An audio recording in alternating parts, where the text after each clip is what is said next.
Assalamualaikum warahmatullahi wabarakatuh. Perkenalkan, nama saya Siti Nur Hikmah, mahasiswi program studi Ilmu Gizi, Fakultas Ilmu Kesehatan, Universitas Muhammadiyah Profesor Dr. Hamka.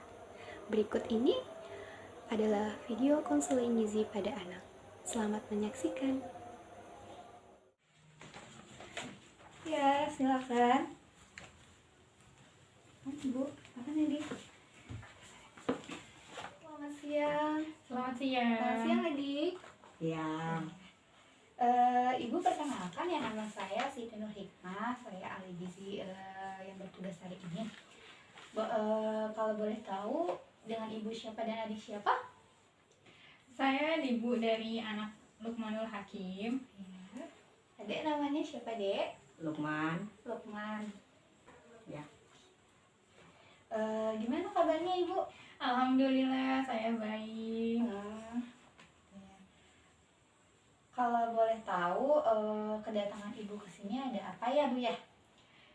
Begini, saya dirujuk sama dokter untuk konsultasi masalah gizi anak saya. Ya baik, Ibu, tadi kan mau mengkonsultasikan masalah gizi ya, Bu ya? Kembali lagi, konsultasi masalah gizi ini kita waktunya itu 15-30 menit ya, Bu ya. Dan sifatnya rahasia, jadi hanya pegangan saya aja untuk bantu saya menyelesaikan masalah dari keluhan anak Lukman sendiri ya, Bu ya. Proses ini meliputi pengkajian gizi, pengukuran antropometri anak Lukmanul, lalu ada pembacaan hasil laboratorium anak Lukmanul sendiri, lalu ada wawancara pola makan dan riwayat keluhan adik sendiri ya, Adik ya. Apakah adik Lukmanul dan ibu bersedia? Ya, kami bersedia. Kita mulai saja ya, Bu ya dan adik ya. Pertama kita timbang berat badan sama tinggi badannya dulu ya.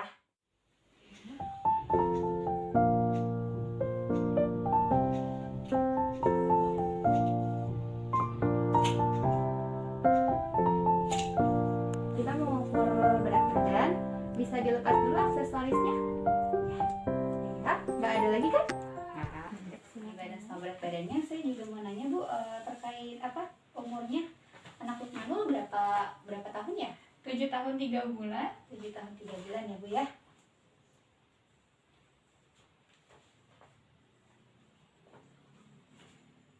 Selain itu ada keluhan lain nggak, Dek? Selain kita lebih lanjut lagi. Kalau belakangnya sakit, Iya, terus apa lagi? terus mual, muntah. Mual sama muntah ya, Dek ya? Ya, sama demamnya naik turun. Oh, demamnya naik turun ya, Bu ya.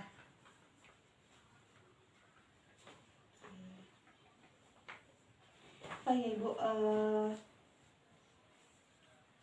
sebelum saya mau menghitung status gizinya dulu ya, Bu ya, terlebih dahulu. Jadi Ibu lihat-lihat yang sudah disediakan aja dulu, Bu ya.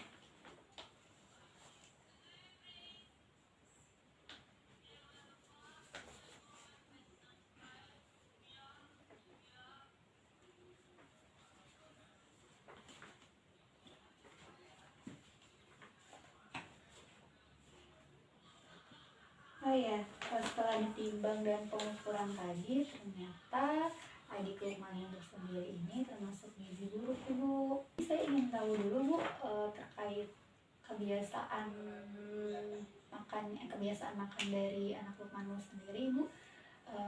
Sebelumnya Ibu sebutkan, Ya, biasanya Adek makan apa? Makan apa, Dek? nasi. Nasi berapa? Nasinya berapa, Bu? 1 centong. 1 centong. Itu biasanya berapa kali, Bu? 3 kali. 3 kali. Iya. Satu hari 3 kali ya? 2 hari 3 kali. Terus selain nasi apa lagi, Bu? Telur, Nah, telur ayam, berapa banyak, Bu? 2 sampai 3 butir. 2 sampai 3 butir itu Biasanya per hari, per minggu, atau per bulan Bu? Per hari. Per hari. Hmm. 2 sampai 3 butir ya Bu ya. Terus selain itu apa lagi Bu? Ayam biasanya 3 kali seminggu. Ayam 3 kali seminggu ya Bu ya. Terus apa lagi Bu? Bakso. Bakso ukuran berapa Bu? Bakso kecil. Oh, bakso kecil. 5 buah lah ya sehari. 5 buah. Oke. Sehari ya Bu ya. Terus apa lagi? Sayur. Sayur itu sayur apa Bu? Semua sayuran. Kalau boleh tahu, terus lainnya apa Bu? Sayur. Sayur itu berapa banyak biasanya si anak Lukmanul sendiri? 1 mangkuk ayam gitu, yang mangkuk ayam. Maksud Pas makan siang sih biasanya. Itu dalam sehari setiap hari? Iya. Jadi sayur 1 mangkok ayam ya Bu ya. Benar begitu. Selanjutnya apa lagi Bu? Buah. Buah. Sehari berapa kali? 1 buah sih. 1 buah ya.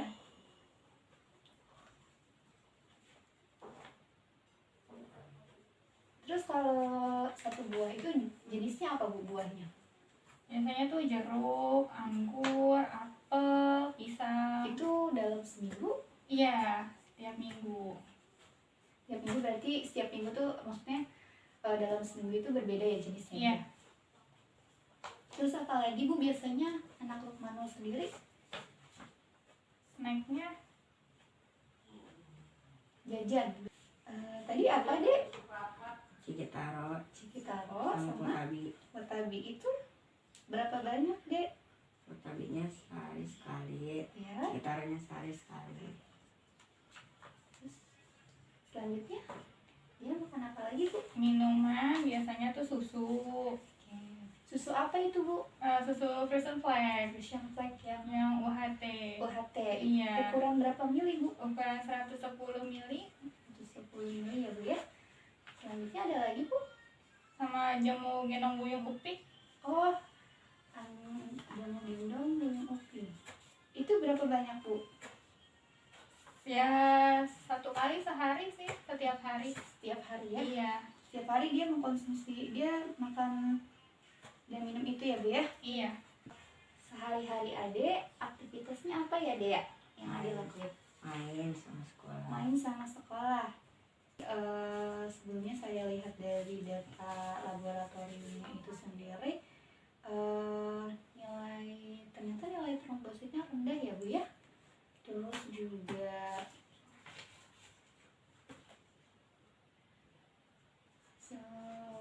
HB-nya juga rendah. Terus pemeriksaan Widalnya juga dia positif ya. Jadi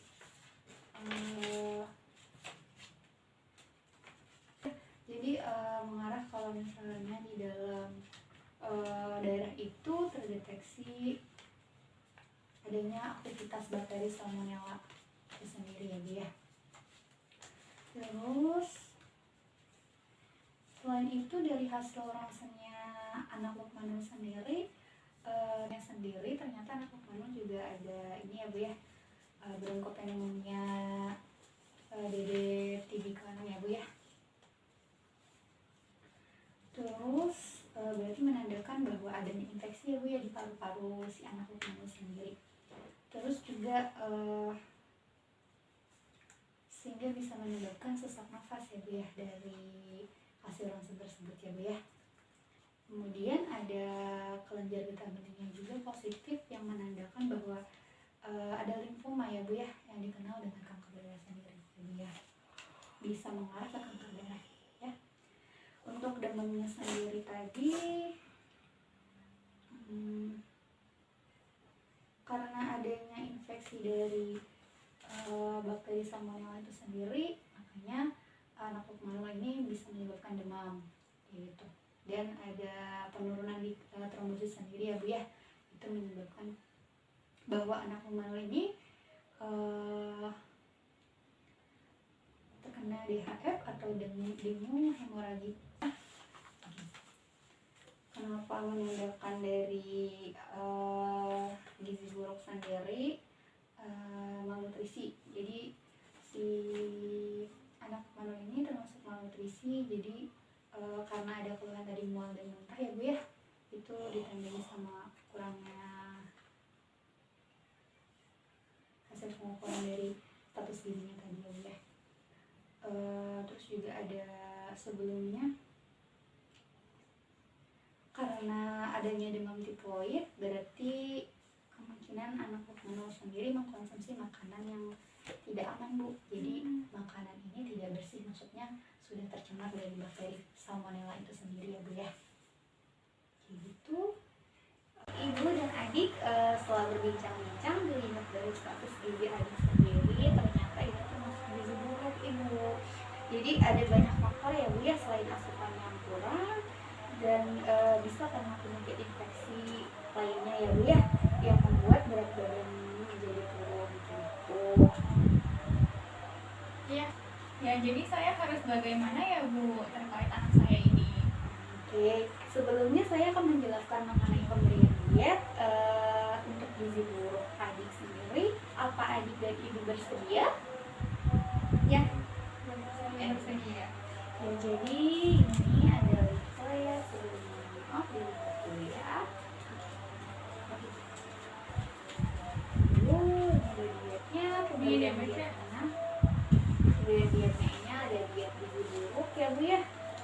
Dan adik ya, ini ada diet dan gizi buruk ini sendiri adalah kurang gizi yang disebabkan karena kurangan asupan energi dan protein dan juga mikronutrien dalam jangka waktu yang lama ya Bu ya dan adik ya. Jadi menyebabkan berat badan kita menjadi turun karena asupannya itu kurang gitu ya, asupan terutama asupan energi dan protein sendiri gitu. Kemudian dampaknya ada dampaknya adik ya, dampaknya itu pertumbuhan badan dan perkembangan mental anak sampai dewasa itu jadi terhambat Bu, mudah terkena penyakit infeksi seperti itu. Lalu ada diare lebih sering terjadi, kemudian bisa menyebabkan sampai kematian bila nggak tidak dirawat secara intensif ya. Lalu kita jelasin juga sih karena dari hasil laboratorium itu si adik positif lidahnya demam, jadi terkena demam tifoid ya Bu ya, dan demam hemorrhagic fever apa yang dikenal dengan DHR atau yang dikenal dengan DBD sendiri ya Bu ya. Jadi kalau misalnya DHR atau demam berdarah ini sendiri adalah penyakit infeksi yang disebabkan karena gigitan nyamuk ya, karena virus yang ditularkan melalui gigitan nyamuk. Jadi ketika adik tidur itu bisa ditularkan melalui nyamuk ya adik ya. Kemudian ada tanda dan gejala demam DHF-nya sendiri, yaitu suhunya tinggi 2-7 hari, kemudian suhunya itu 38-40 derajat Celcius, lalu ada bintik merah pada kulit ya Bu ya. Terus ada rasa sakit pada otot dan persendian, kemudian anoreksia, lemah, mual, muntah, sakit perut seperti yang adik rasain, dan ada sakit kepala seperti sakit kepala dan belakang itu sendiri ya Bu ya dan adik ya. Lalu di belakangnya bisa kita lihat ya. Ini kita lihat. Kemudian ada demam tifoid ya adik ya. Demam tifoid ini atau yang dikenal dengan penyakit tifus, yang biasa dikenal dengan tifus ya Bu ya, itu adalah penyakit infeksi yang disebabkan oleh bakteri salmonella yang menyerang saluran pencernaan, makanya terjadi mual dan muntah Ibu. Begitu tanda dan gejalanya itu ada demam, sakit kepala, diare, bisa jadi konstipasi, menggigil, sakit otot, mual dan muntah. Jadi hampir ada kesamaan dari DHS sama tifus sendiri ya Bu ya. Lalu kita ada syarat dietnya Ibu. Dari pemberian diet gizi buruknya sendiri, syarat dietnya itu makanan diberikan secara bertahap dan bentuknya itu tergantung pasiennya, tergantung adiknya bisa menelan atau tidak. Jadi kalau misalnya ada keluhan yang lain, kita bisa kasih makanan yang lunak, bisa kasih makanan yang biasa ya Bu ya. Lalu diberikan dalam porsi yang kecil tapi sering ya Bu ya, karena ada mual dan muntah ya Bu ya, kita nggak bisa paksain untuk kasih makanan yang banyak gitu ya. Lalu ada energinya, ibu energinya sendiri itu sebesar 1548 kilokalori. Kemudian proteinnya kita berikan itu sebesar 58,1 gram, lemaknya 25% itu kemudian totalnya itu ada 43 gram. Lalu ada karbohidratnya 232 gram gitu ya. Oke. Selain itu ibu, selain asupan yang harus seimbang dan pemberian diet yang saya jelaskan tadi, adik juga harus bisa nerapin pola hidup sehat ya dik ya. Pola hidup sehat, kemudian keberhasilan diet ini juga didukung sama peran ibu sebagai orang tua dari anak-anak sendiri ya bu ya. Apa ibu sudah mengerti dan adik mengerti? Iya, saya mengerti. Ya dik, bu, saya ada contoh menu juga ya di sini ya. Bisa dilihat contoh menunya. Makanan pagi ini ada soto ayam, isi ayam dan telur, kemudian ada kentang bawang goreng, toge dan daun bawang, kemudian ada tahu semur dan semangka ya. Lalu ada snack bolu pisang tuh kita tambah juga sama susu karena ada suka susu fashion fat HT ya, kita berikan susunya di sini untuk tambahan proteinnya sendiri ya bu ya. Kemudian siangnya ada bubur yaitu bola-bola saus tiram, tumis tempe dan daun bawang, kemudian bubur ayam, wortel, jus melon, kemudian ada snacknya bolognese susu fashion fat HT. Kita tambah juga di snack sorenya ya bu ya. Lalu ada sorenya sendiri bubur lada ayam isi sayur, tahu asam manis, sup oyong rebus, siam, buah pisang dan susu fashion fat HT. Kita tambah juga di situ ya. Kemudian apakah adik siap dan ibu siap untuk membantu adik dalam merubah perilakunya, dalam untuk berperilaku hidup sehat dan menerapkan dietnya? Saya bersedia untuk prosesnya. Adik bersedia? Oke. Ya.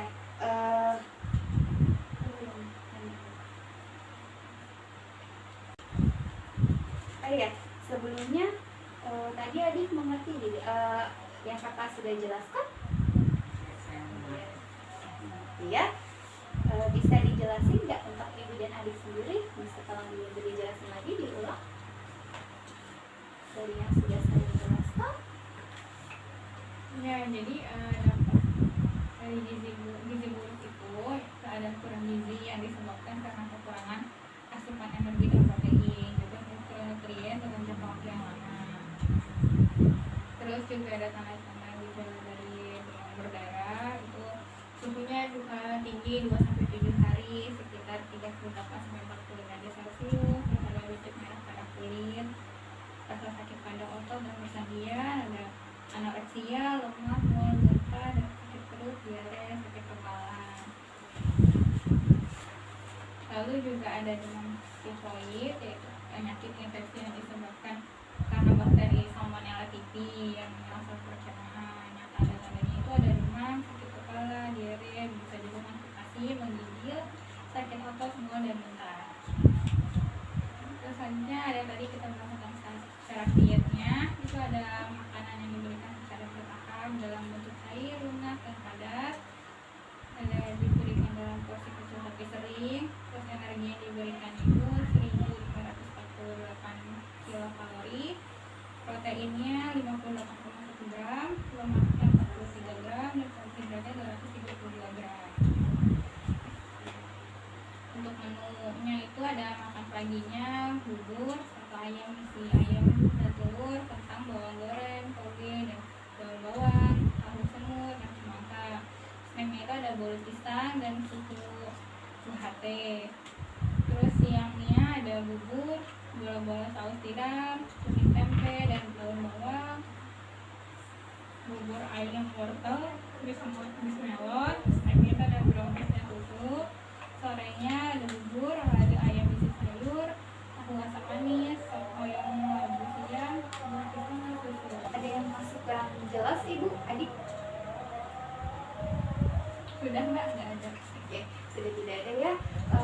Baik, kita akhiri konseling kita hari ini. Apakah ibu bersedia untuk datang lagi di konseling sesi berikutnya di minggu depan?